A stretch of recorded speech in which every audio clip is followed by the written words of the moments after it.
အားလုံးမင်္ဂလာပါကျွန်တော်ဒီနေ့ပြောပြမယ့်အကြောင်းအရာလေးတစ်ခုတော့ရှိတယ်ပေါ့နော်ကျွန်တော်တို့ဒီနေ့ Fujifilm camera တစ်လုံးကိုကင်တွယ်အသုံးပြုရတာကတကယ်တမ်းတော့ညင်းမရတဲ့စွမ်းဆောင်မှုတစ်ခုရှိနေတယ်ဆိုတာပါပဲပေါ့နော်ခလုတ်တွေကိုလှည့်လိုက်တိုင်းမှာထွက်ပေါ်လာတဲ့အသံတွေသူတို့ရဲ့နာမည်ကျော်အယောင်ပိုင်းဆိုင်ရာနည်းပညာတွေလက်တွေ့ကျကျအမှုပညာစံနဲ့ရိုက်ချက်တွေပေါ့နော်အဲ့ဒီအတွေ့အကြုံတွေကိုပေးစွမ်းနိုင်မှာလည်းဖြစ်တယ်ပေါ့နော်ဒါမဲ့လည်းကျွန်တော်တို့ရဲ့နေ့စဉ်အလုပ်အတွက်ပေါ့နော်မှန်ကန်တဲ့ကင်မရာရွေးချယ်တော့မယ်ဆိုရင်တော့တာမန်အဆင့်သတ်မှတ်ချက်တွေဒါမှမဟုတ်လို့ရှိရင်လူပြောများတဲ့စရင်းကိုပဲကြည့်ပြီးတော့ဝယ်လိုက်မယ်ဆိုရင်တော့ဒါကငွေကုန်ကြီးကြများမဲ့အမှားတစ်ခုဖြစ်သွားနိုင်တယ်ပေါ့နော်2026ရဲ့ထုတ်ကုန်တွေကတော်တော်လေးကိုကွဲပြားခြားနားလာပြီဖြစ်တယ်ဒေါ်လာ800တန်ဘလော့ဂါတွေရိုက်တဲ့ကင်မရာအသေးစားကနေပြီးတော့မှဒေါ်လာ9000တန်စတူဒီယို3ဆက်ကြီးတွေအထိရှိနေပြီဖြစ်တယ်ပေါ့နော် Fujifilm ရဲ့အခုလက်ရှိထုတ်ကုန်တွေထဲမှာဆိုလို့ရှိရင်လည်းကောင်းတာရှိတယ်ပိုကောင်းတာရှိတယ်အကောင်းဆုံးဆိုပြီးတော့ရှိသေးတယ်ပေါ့နော်အဲ့ဒါတွေအားလုံးကတန်းနဲ့သွားနေတာမျိုးတော့လည်းမဟုတ်ဘူးပေါ့နော်အသုံးပြုသူအမျိုးအစားလိုက်တည်တံ့ထုတ်လုပ်ထားတဲ့ကင်မရာတွေလည်းဖြစ်ပါတယ်ဒီဇာတ်လေးမှာကြည့်မယ်ဆိုလို့ရှိရင်တော့ကင်မရာမဝယ်ခင်မှာထည့်သွင်းစဉ်းစားရမယ်အရေးကြီးတဲ့အချက်လေးချက်ကိုတွေ့ရမှာဖြစ်တယ်အလျားလိုက်မြင်တမ်းမှာဆိုလို့ရှိရင်တော့ YouTube ဗီဒီယိုဖန်သူကနေပြီးတော့မှပညာရှင်အဆင့်လိုအပ်ချက်တွေအထိအလုံးလုံးပုံတွေကိုပြထားပေးတာဖြစ်ပြီးတော့မှဒေါင်းလိုက်မြင်တမ်းမှာဆိုရင်တော့ခင်မီတဲ့ထိတွေ့တဲ့မျက်နှာပြင်တွေကနေပြီးတော့မှရှေ့ဟောင်းပုံစံခလုတ်တွေအထိဒီဇိုင်းပိုင်းကိုပြသထားတာဖြစ်ပါတယ်ကျွန်တော်တို့ပေါ့နော်ဒီနေ့ Fujifilm ရဲ့အကောင်းဆုံး model 5 မျိုးဖြစ်တဲ့ H5 ရဲ့ HS20 ရဲ့ HD5 ရဲ့ HH2S ရဲ့ပြီးတော့မှ GS802 ရဲ့ပေါ့နော်အဲ့ဒါတွေကိုရှင်းကြည့်လိုက်မယ်ဆိုလို့ရှိရင်တော့သူတို့ကတစ်ခုနဲ့တစ်ခုလုံးဝမတူတဲ့နေရာမှာရှိနေတာကိုတွေ့ရမှာဖြစ်တယ်အများသုံးတဲ့စည်ရင်းတစ်ခုမှာနံပါတ်1ဖြစ်နေတဲ့ကင်မရာတစ်လုံးကိုဝယ်လိုက်ပြီးမြဲအဲ့ဒီကင်မရာရဲ့တိဆောက်ပုံပေါ့နော်ပြီးတော့မှကိုယ့်ရဲ့ရိုက်ကူမှုပုံစံနဲ့မကိုက်ဘူးဆိုလို့ရှိရင်တော့တကယ်တမ်းအလုပ်လုပ်ရတာအဆင်မပြေတာမျိုးတွေဖြစ်လာနိုင်တယ်ပေါ့နော်အိတ်ဆောင်လွယ်ကူတဲ့ကင်မရာပေါ့နော်အဲ့ဒီပုံစံနဲ့ထုတ်လုပ်ထားတဲ့ H5 ကနေစပြီးတော့ကျွန်တော်တို့ကြည့်လိုက်မယ်ပေါ့နော်ဒီနှိုင်းရှင်ချက်အရာမှာဆိုလို့ရှိရင်တော့ H5 ကကျတော့26 megapixel ရှိတဲ့ sensor နဲ့အတူပေါ့နော်သူ့ရဲ့အားသာချက်ကတော့ flame stimulation ခလုတ်ပို့ပြီးတော့မှပါဝင်လာတာဖြစ်တယ်ဒါကလည်းကိုလိုချင်တဲ့အယောင် style တွေပေါ့နော်အဲ့ဒါတွေကိုခလုတ်လေးလှည့်လိုက်ရုံနဲ့ချက်ချင်းရရှိစေနိုင်တာဖြစ်ပြီးတော့မှအယောင်ပြန်စရာမလိုဘဲနဲ့ social media ပေါ်မှာတန်းတင်ပေးနိုင်တဲ့ရလဒ်ကိုပေးနိုင်တာလည်းဖြစ်တယ်ဒါမဲ့ပေါ့နော်ဒီ8တဲကိုထည့်လို့ရထားလောက်အောင်သေးငယ်တဲ့ကင်မရာကပေါ့နော်ပေးဆက်လိုက်ရတဲ့အားနည်းချက်တစ်ခုတော့လည်းရှိတယ်ပေါ့နော်အဲ့ဒါကတော့ EVF ပေါ့နော်လို့ခေါ်တဲ့ဒီချောင်းကြည့်တဲ့အပေါက်ပေါ့နော်အဲ့ဒါမပါတာရယ်ပြီးတော့မှ iBase လို့ခေါ်တဲ့ပေါ့နော်ဒီရုပ်ငိန်စနစ်မပါဝင်တာတွေတော့ဖြစ်တယ်ပေါ့နော်အခုနပြောတဲ့ဒီမျက်လုံးနဲ့ချောင်းကြည့်ရတဲ့မှန်ဘလူးအပေါက်ပေါ့နော်အဲ့ဒီအပေါက်ရဲ့ခုနပြောတဲ့ iBase လို့ခေါ်တဲ့ကင်မရာတုံခါမှုကိုရှော့ချပေးတဲ့စနစ်တွေပေါ့နော်အဲ့ဒါတွေမပါတာကိုပြောချင်တာဖြစ်တယ်ဒါတွေမပါတဲ့အတွက်ကိုဘာတွေဖြစ်နိုင်လဲဆိုတော့နေအောင်ပြင်းတဲ့နေရာမှာရိုက်တာပဲဖြစ်ဖြစ်ဒါမှမဟုတ်လို့ရှိရင်အလင်းအားနေတဲ့နေရာမှာလက်နဲ့ကင်ပြီးတော့မှရုပ်ငင်အောင်ရိုက်တာပဲဖြစ်ဖြစ်အဲ့လိုမျိုးအခြေအနေမျိုးဆိုလို့ရှိရင်တော့ခက်ခဲသွားနိုင်တယ်ပေါ့နော်နောက်တစ်ဆင့်အနေနဲ့ပေါ့နော်အစုံသုံးလို့ရတဲ့ကင်မရာတစ်ခုကိုဆက်ပြီးတော့ကျွန်တော်ပြောပြပေးမှာဖြစ်တယ်အဲ့ဒါကတော့ HS20 ပေါ့နော်ဒီကောင်လေးကတော့အရှိကအားနည်းချက်တွေကိုဖြည့်ဆည်းပေးထားတာဖြစ်တယ်ပိုကြီးတဲ့ဘက်ထရီပေါ့နော်ပြီးတော့မှ blogger ရိုက်ဖို့တည်တံ့စနစ်တွေနဲ့ F-Log 2ကိုလည်းထောက်ပံ့ပေးထားတာဖြစ်တယ်ပေါ့နော် F-Log 2ဆိုတာကတော့ဒီရိုက်ကူပြီးမှအယောင်ကိုစိတ်ကြိုက်ပြန်ပြင်ခြင်းတဲ့သူတွေအတွက်အသေးစိတ်အချက်လက်တွေကိုအများဆုံးထိမ့်သိမ်းပေးထားတဲ့ video file အမျိုးအစားဖြစ်ပါတယ်ဒါမဲ့ပေါ့နော်ဒီကောင်ကိုသုံးမယ်ဆိုလို့ရှိရင်တော့ Fujifilm ရဲ့ရှေးဟောင်း style ခလုတ်တွေကိုဆွန့်လွတ်လိုက်ရမှာဖြစ်ပြီးတော့မှပိုလေးပြီးတော့မှပိုကြီးတဲ့ကင်မရာ body ကိုတည်ဆောင်ရမှာတော့ဖြစ်ပါတယ်ဒါကြောင့်မလို့ပေါ့နော်ကိုကအိတ်ဆောင်ပြီးတော့မှလွယ်သွားရတဲ့ကင်မရာကိုကြိုက်တာလားပေါ့နော်ဒါမှမဟုတ်လို့ရှိရင်ပိုကြီးပြီးတော့မှအယောင်တွေကိုပြန်ပြင်းလို့ကောင်းတဲ့ကင်မရာကိုကြိုက်တာလားဆိုတာကိုတော့စဉ်းစားပြီးတော့မှရွေးချယ်ရမှာတော့ဖြစ်တယ်အကယ်၍ပေါ့နော်ကျွန်တော်တို့တာမန်ရိုက်ကူးမှုတွေကိုကြော်လွန်ပြီးတော့မှအားကစားဒါမှမဟုတ်လို့ရှိရင်တောတိုင်းတိရစ္ဆာန်တွေလိုမျိုးအမြန်ရတဲ့ပညာရှင်အဆင့်ကို သွားမယ်ဆိုလို့ရှိရင်တော့လိုအပ်ချက်တွေကပြောင်းလဲသွားမှာဖြစ်တယ်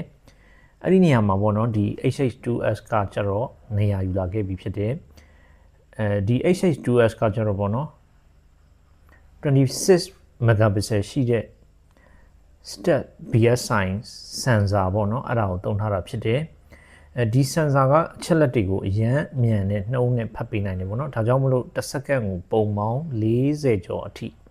အမှောင်မကျဘဲနဲ့စက်တိုင်ရိုက်ပေးနိုင်တယ်လို့မျိုး rolling shutter လို့ခေါ်တယ်ပေါ့နော်ပုံရွက်ဆောင်းသွားတဲ့ပြဿနာကိုလည်းလုံးဝနီးပါးဖယ်ရှားပေးနိုင်တာလည်းဖြစ်တယ်အဲ့ဒါဆိုတော့ပေါ့နော်မြန်သွားနေတဲ့ကားတွေပြီးတော့မှအမြန်ရိုက်ချက်တွေရိုက်တဲ့အခါမှာပုံတွေကွေးသွားတာပါညာကိုပြောချင်တာဖြစ်တယ်အဲ့လိုမျိုးလည်းမရှိဘူးပေါ့နော်ဒါပေမဲ့အရန်မြန်တဲ့အမြန်နှုံးကိုရဖို့ဆိုလို့ရှိရင်တော့ megapixel ကိုအနည်းငယ်လျော့သွားတာတော့သတိထားမှာဖြစ်ပါတယ်26 megapixel ပဲရှိတာကြောင့်မလို့ပေါ့နော်ရှုခင်းပုံရိုက်တဲ့သူတွေအတွက်ကတော့ပုံ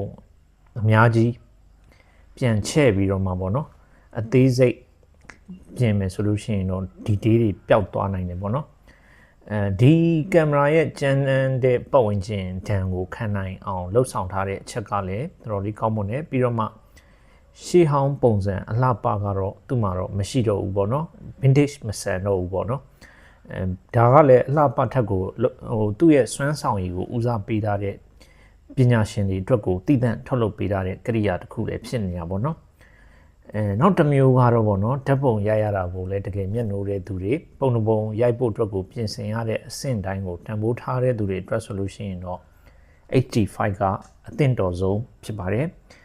သူကကျတော့40 megapixel ပေါ့နော်အဲ့ဒီထိကိုရှိတာဖြစ်တဲ့အတွက်ပုံတွေကအရန်အသေးစိတ်ကျပြီးတော့မှပုံပြန်ထုတ်တဲ့သူတွေအတွက်လည်းအရန်ကောင်းမွန်တဲ့အနေအထားဖြစ်တယ်ပေါ့နော်ဒါပေမဲ့ပေါ့နော် file size တွေကတော့အရန်ကြီးတာဖြစ်တဲ့အတွက်ကွန်ပျူတာမှာနေရာယူတာမျိုးတွေလည်းဖြစ်နိုင်တယ်နောက်ပြီးကြတော့ပေါ့နော်ဒီ sensor ဖတ်တဲ့ speed ကနည်းနည်းလေးနှေးကွေးတာတော့ရှိနိုင်တယ်ပေါ့နော်အဲ့ဒီခါကျတော့ဗီဒီယိုရိုက်လို့ရှိရင်တော့ပုံရွက်တဲ့အနေအထားမျိုးတွေလည်းရှိနိုင်တယ်ဒီကောင်ရဲ့ထူးခြားချက်ကကြတော့ပေါ့နော် ISO နဲ့ shutter speed ခလုတ်တွေကိုရှေးဟောင်း style အတိုင်းကိုယ်တိုင်လှည့်ပြီးတော့ရိုက်ရတာမျိုးဖြစ်တယ်ဒါကဓာတ်ပုံရိုက်ရတဲ့အရာသာကိုအပြည့်အဝပေးနိုင်ပေမဲ့လည်းဗီဒီယိုနဲ့ဓာတ်ပုံကိုခဏခဏကူးပြီးတော့မှရိုက်နေတဲ့သူတွေအတွက်ကတော့နည်းနည်းလေးလက်ဝင်နိုင်တယ်ပေါ့နော်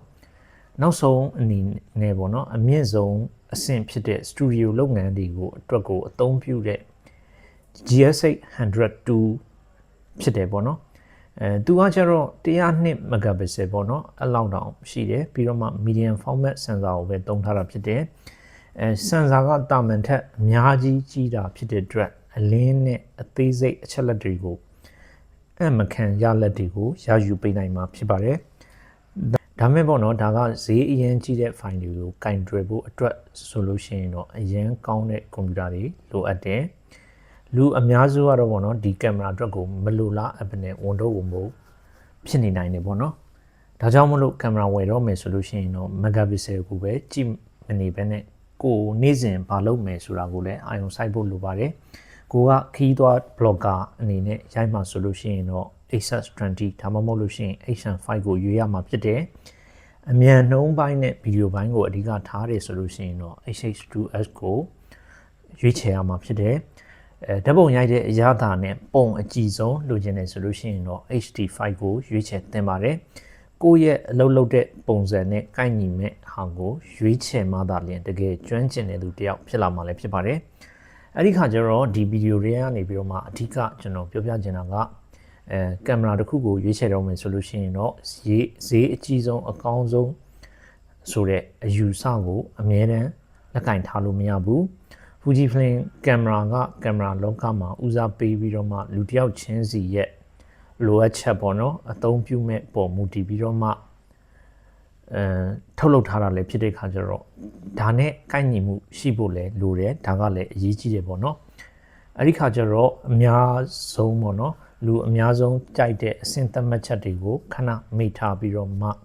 ကျွန်တော်အခုအပေါ်မှာပြောသွားတဲ့အချက်တွေကိုထည့်သွင်းစဉ်းစားပြီးတော့မှကင်မရာကိုရွေးချယ်မယ်ဆိုလို့ရှိရင်တော့ဒါကပိုကောင်းတဲ့အလားအလာဖြစ်လာမှာဖြစ်တယ်နောက်ဆုံးအနေနဲ့ပေါ့နော်ဒီကင်မရာတစ်ခုကိုကျွမ်းကျင်စွာအသုံးပြုနိုင်ဖို့ဆိုလို့ရှိရင်တော့ အကောင်းဆုံးပစ္စည်းကိုပိုင်ဆိုင်ထားတာတက်ကိုပေါ့နော်ကိုယ့်ရဲ့နေ့စဉ်လုပ်ငန်းဆောင်တာအသုံးပြုမဲ့ပုံမူတည်ပြီးတော့မှအံဝင်ခွင်ကြပစ္စည်းမှန်ကန်စွာရွေးချယ်တတ်ဖို့ကပို့ပြီးတော့အရေးကြီးတယ်ဆိုတာကိုအသိပေးရင်းနဲ့ပဲကျွန်တော်ညီကုံချုပ်လိုက်ပါတယ်ကျေးဇူးတင်ပါတယ်ဒီဗီဒီယိုလေးကတော့ပေါ့နော်ကျွန်တော် page မှာကျွန်တော်ကိုကင်မရာနဲ့ပတ်သက်ပြီးတော့လာမေးတဲ့သူတွေအတွက်ကိုကျွန်တော်စီစဉ်ပြီးတော့မှပြောထားပေးတာဖြစ်ပါတယ်နားလည်တွက်ကျွမ်းတဲ့ကျွန်တော်ထပ်ပို့ပြီးတော့မှသိတဲ့ဆရာတွေကတော့ဒီဗီဒီယိုကအသုံးဝင်မယ်လို့တော့မထင်ပါဘူးဒါကြောင့်မလို့ကြော်သွားလို့လည်းရပါတယ်ကျေးဇူးတင်ပါတယ်